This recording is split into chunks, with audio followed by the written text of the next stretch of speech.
Selamünaleyküm. Selamünaleyküm. Neçikisiz? Ahval yaxshimi? Tak, siz o'ng'a yaqin sarbedin? Yaxshimi? Ariqlar qolganmi? Turib yurdingizmi hali? Koridorga 3-4 borib keldim ku. Ha, yaxshi.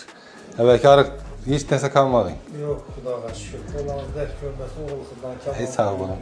Sog'ayib keting, kasal bo'lmang. Yaxshi. Otani ichkisiz? Selamünaleyküm. Yaxshimisiz? Nechik operatsiyadan keyin o'zgarishlarningiz?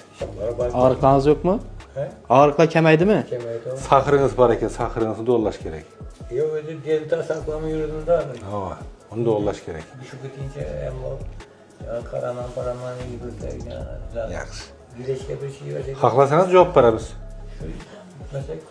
Yaxshi.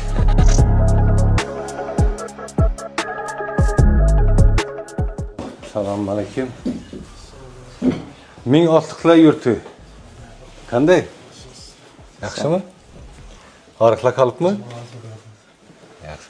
Edim yomonroq chiqqan ekan, katta grija, umurtqalar orasida va avvalgi ariqlar yo'qmi?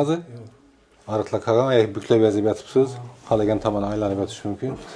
Bunda rejimda tushuntiramiz, xudo xolasa, bir 2 kun bo'lasiz. Endi siz zemlaksiz, shu 2 kunga javob beramiz.